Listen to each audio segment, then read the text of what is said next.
Glenn, it looks like Kash Patel is in some hot water. The FBI director is being criticized for using SWAT agents, FBI SWAT agents, as a security perk for his girlfriend.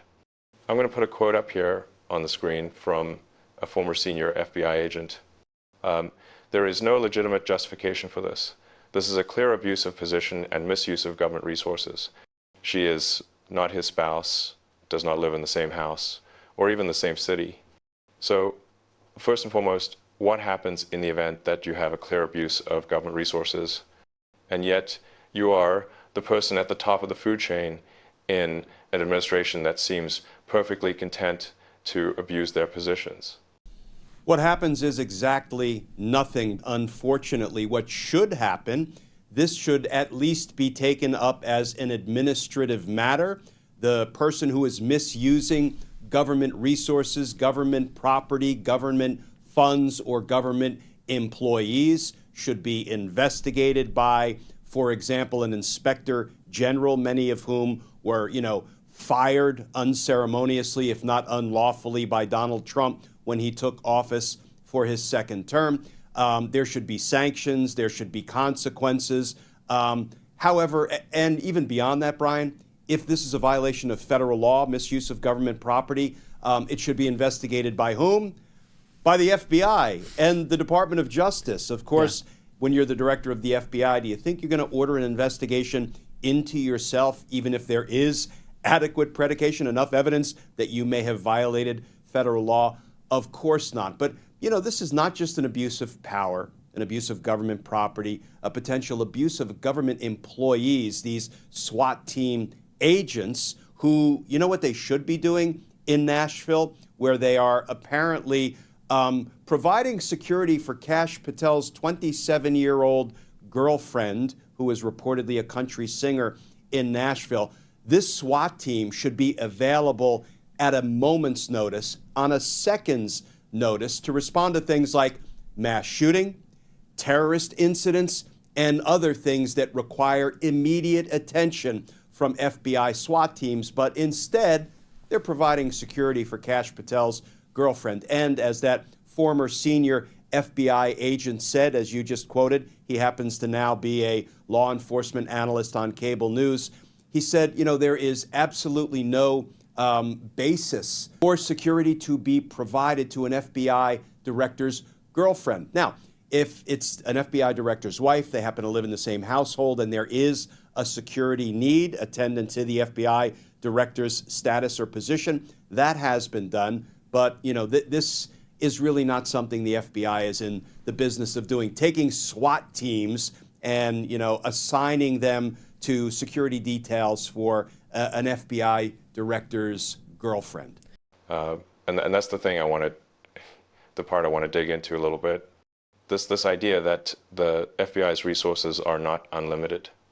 Like, there are a finite number of officials, of SWAT team members, and so if you are in an administration that promises the return of law and order, and yet you use the limited number of FBI SWAT agents to sit down with a 6-year-old girlfriend of the FBI director, what does that do when you do need people to go and respond to an actual emergency, an actual school shooting somewhere, an actual terrorist threat, whatever it may be?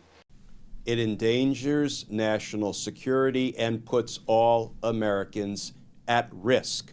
But do we think Kash Patel, Pam Bondi, or Donald Trump care one whit about the safety of the American people? They have shown time and again that they don't. That is not their motivating concern. It reminds me of the old saying, to the victor go the spoils. Usually that refers to when, one side of an armed conflict wins a war, they get to steal and pillage all they want from the other side, from the side that was defeated in the armed conflict. That's what it feels like here.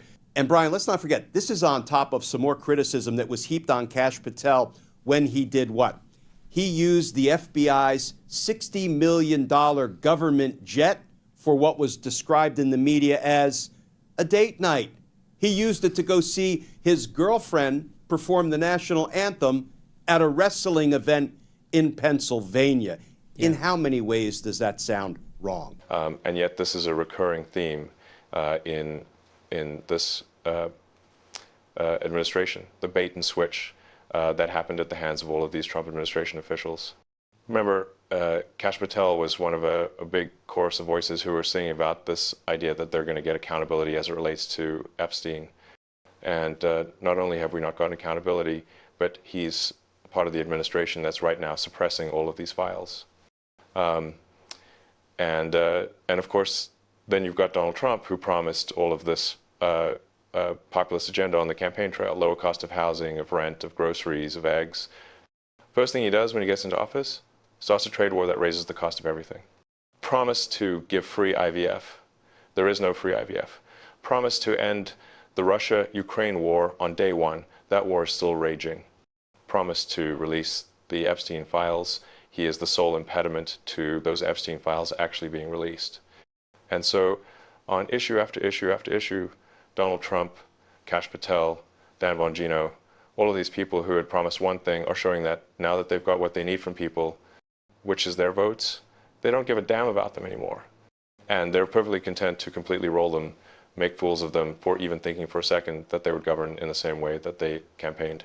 You know, Brian, it's hard to believe that the gullible are still falling for this. I would think his base, many of them who seem to be gullible because they continue to believe Donald Trump's transparent lies, the gullible must be saying to themselves at this point, wait a minute, I think this guy may be trying to pull a fast one on us. Because as you say, what is Donald Trump focused on? Laser focused? Well, tearing down parts of the White House that offend him for some reason, putting a ballroom on the White House grounds that will frankly end up dwarfing the White House, at least in some renderings, and demanding that it be named after him, even though he has denied those claims. He has been saying he wants a new sports stadium built in Washington, D.C., and he wants it to be called, Trump Stadium. He's even trying to get his face, his likeness put on a $1 coin. It's like he's trying to create, an America that is nothing but a bunch of Trump tchotchkes that will forever haunt us, in all ways, large and small. This is what Donald Trump cares about, not to mention he's trying to get the Department of Justice to provide him hundreds of millions of dollars because he was investigated for his suspected crimes. I mean, the pattern here is unmistakable, and it has nothing to do with serving the American people. Glenn, on this idea of these blatant abuses that are happening at the hands of these department heads and agency heads, like Kash Patel, is this something that would normally fall into the purview of an inspector general? And kind of as a follow-up to that, might this be why Donald Trump cleaned house of all the inspectors general when he first took office? Yeah, he not only cleaned house, he fired a number of the inspectors general unlawfully. He violated congressional laws that were designed to ensure that inspector generals, who are the internal watchdogs looking for fraud, waste, abuse, corruption, and crime inside the executive branch, he dismissed them without cause, which is contrary to federal law. He dismissed them without giving Congress the requisite 30-day advanced notice. So, yeah, that is part of the reason I have to believe he got rid of the internal watchdogs so they couldn't keep watch over what he was doing, how he was grifting. And of course, there's another agency, there's another component inside the Department of Justice called the Office of Professional Responsibility, OPR, that is also empowered, authorized to look into misconduct by, for example, DOJ prosecutors or FBI agents. And what happened there?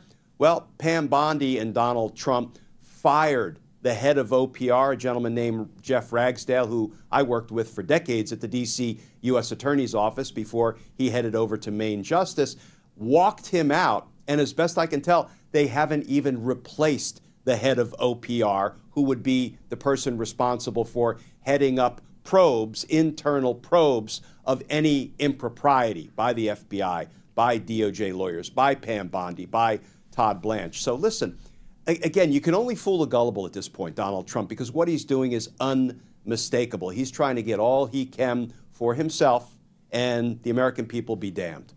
Well, I think the interesting part, from my perspective, as somebody who does political commentary on social media, is to see what it looks like for Kash Patel in the aftermath of this administration, because this guy built his brand on this idea that he actually gave a damn about uncovering the corruption at the highest levels of government.